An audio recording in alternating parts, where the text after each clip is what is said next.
What's up, YouTube? It's your friend here, Namdi, and you're watching Empathy is Money show. I hope you're having a wonderful day. And as usual, I'm going to take you through what I understand to be empathy, why I think everyone should be empathy, and why we need more empaths in the world. Okay, first, I want you to understand that empathy is the act of walking in another man's shoes, walking in another woman's shoes, walking in somebody else, another person's shoes, feeling their struggles, understanding what makes them tick, what it is their current situations are, and this requires radical listening. Radical listening means paying attention to what someone is saying and not listening to yourself create rebuttals or trying to one up that conversation. It's important that you're paying close attention, and listening is not just enough. It's also important that you're vulnerable. You share your own deepest thoughts and your weaknesses. That's how we form bonds. So I encourage y'all to remain empaths because the world can use more empathetic people. That said, we're going to jump right into the show because I want to talk to you about um, storing your NFTs and putting them in a compatible wallet, or basically, how can you create an NFT or cryptocurrency wallet? So let's establish what NFTs are. If you've watched any of my content, I've already shared in the past that NFTs or non-fungible tokens are they give property rights to digital content. Currently we've been able to tokenize different kinds of NFTs into art, into music, into sports moments, like with what NBA Top Shots are doing. They're basically capturing videos or brief moments in top NBA moments, and they're tokenizing them, putting them on the blockchain, and allowing for people to trade it, just like you would trade a high-priced art. And people are speculating on these on NFTs. Another place we've seen NFTs in use are in Decentraland or virtual worlds, where people are tokenizing real world assets and placing them in these metaverses, uh, which is another space that's going to grow a whole lot bigger in the future. So, but for the main topic, or the thing, what we really want to what I'm going to be talking to you about today is creating or finding the right wallet for your NFT. NFTs are Ethereum based, or on the Ethereum blockchain, ERC 1155 standard. So a wallet like MetaMask will be an ideal wallet for your NFT. A lot of my NFTs are stored on MetaMask, and MetaMask allows you to be able to um, interfere or work on the blockchain without losing custody of your assets. So what the wallet does is basically store your private key, which is what connects you to the blockchain, right? But if but your like I was gonna actually say there's custodial and non-custodial wallets. Custodial wallets um, allow you have to communicate with the blockchain network and safely access, send, and receive crypto funds or assets, um, while it stores your crypto, just like traditional wallets. It stores, traditional bank accounts that will store your fiat currency or US dollar, Canadian dollar, how you'd store it in a bank. That's essentially what wallets are. Imagine banks in your pocket, but that's what it is. Um, but non-custodial wallets, um, it's just basically they hold on to your crypto. If good example would be um, like like what's it called, like Robinhood or some of these um, wallets or platforms that allow you to buy the asset, but you don't hold on to it. You don't actually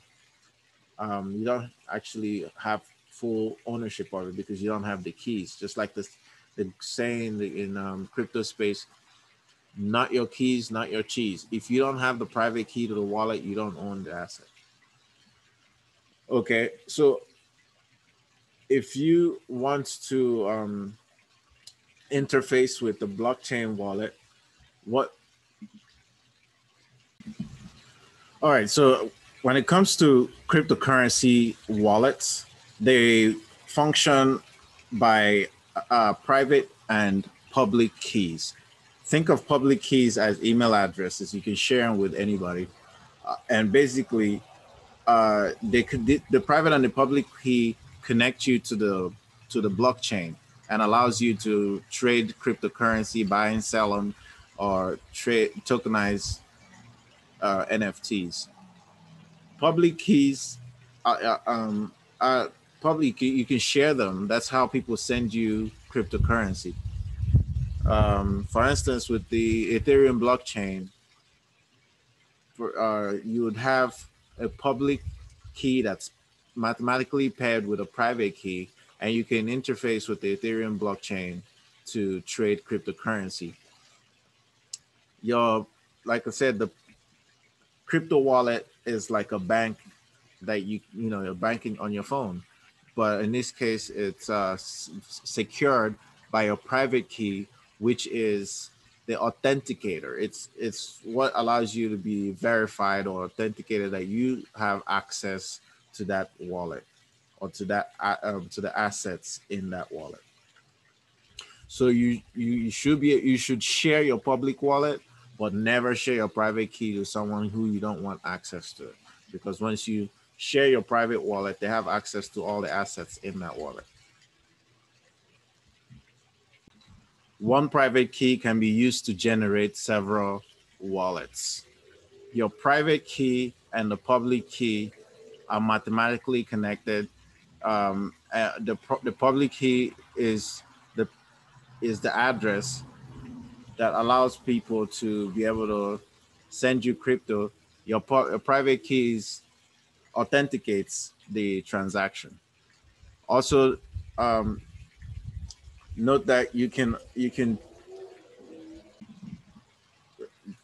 All right, so each wallet, cryptocurrency wallet, it has a seed phrase, which is a 12 to 24 alphanumeric. Well, actually, these are words that basically link.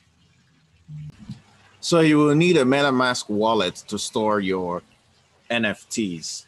And to do that, first you just go to metamask.io, metamask.io.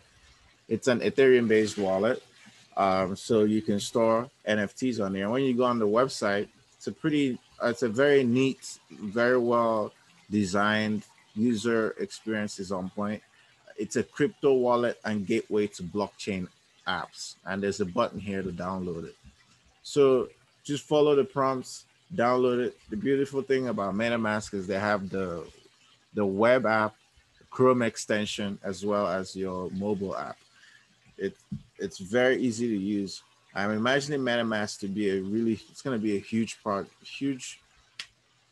It's going to carve out a huge space in the market in the future. Um, there's going to be more features added to it. Anyway, so just follow the prompts and download it. And once you download it, now the next step is to load it up with assets. You're going to need some Ethereum in there because to use it, you have to anyway, before I get to that, when you download it, it's going to give you a seed phrase. It's important to store that seed phrase offline. Never store it on any online notebook that's not encrypted, because that seed phrase basically has the private key. The seed phrase it can generate the private key, which gives complete access to your MetaMask wallet. So you want to start that offline. Um, anyway, when you gain access to your MetaMask wallet, or once you've downloaded it and you've stored your seed phrase properly and you're logged in, now we want to transfer some crypto in there. You can buy crypto or you can transfer crypto. The process of purchasing crypto is a whole different topic that I'm not going to cover on this particular episode. But once you secure your Ethereum uh, crypto or tokens, you transfer it into the MetaMask wallet. Now you can, with those Ethereum tokens, now you can tokenize NFTs. Because so to do that, you would have to go to some of these platforms that allow you to trade or tokenize NFTs. One of which is Rarible. It's the other one is OpenSea.io. There's Mintables. I've minted tokens on Mintables as well as Rarible. And you can interface with them if you're using MetaMask, the mobile version. You can interface with your MetaMask wallet. Actually, you can interface with platforms like OpenSea.io or Mintable.app on the URL on that MetaMask browser. So when you go in there, it'll prompt you to connect your MetaMask wallet to the website. So let's say we're using Rarible. Once you're connected, now you can tokenize NFTs, and I'm going to cover that in a different video because it's really in depth. Today, I just want to kind of give you guys an overview of what it's like, what kind of wallet you would need to tokenize NFTs. Which one of them? One of them is NFTs is one of the main ones actually that I've used for NFTs. So now you know that crypto wallets allow you to interface with the blockchain. Crypto wallets are made of private and public keys. Your private key and your public keys are mathematically or algorithmically connected. The public key is like an email address you share that are publicly, so people can send you crypto there, and then it'll show up on your MetaMask wallet. Your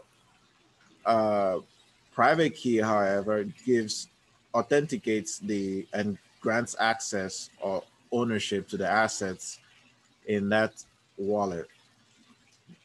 The seed phrase is very important because that's your backup in any situation. If you lose your private key, you can use your seed phrase to generate that private key, because seed phrases generate private keys generate public keys, and in that order. But public keys cannot generate seed phrase or private key, so you want to guard those seed phrase and the private key very well and offline. Never share it with someone you don't want to see it.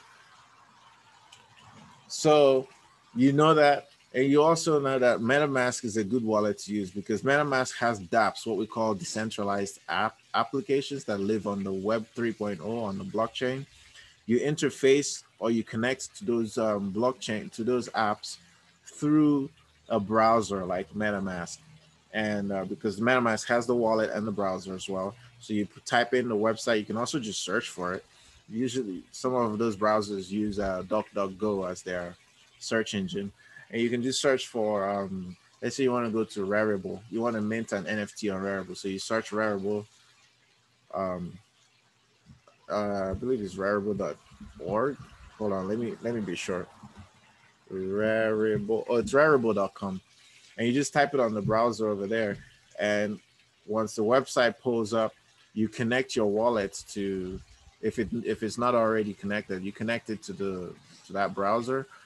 Now you can start tokenizing and trading your NFTs, and then it gets stored in your wallet as well. So after you're done tokenizing and you're done interfering with Rarible, you disconnect your wallet from Rarible.com, and after you're disconnected, you still have your NFTs in your wallet because those are your assets. assuming that you minted some NFTs. Anyway, guys, that's all I wanted to cover today. I hope that I brought you some understanding of NFT wallets and crypto wallets.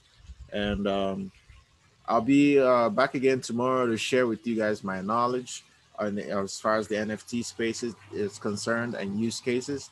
Stay tuned. Subscribe to this channel. Leave a comment. They're really nice comments too. Like I would prefer for it to be thoughtful so we can share and share the video and like the video. And we'll see you next time.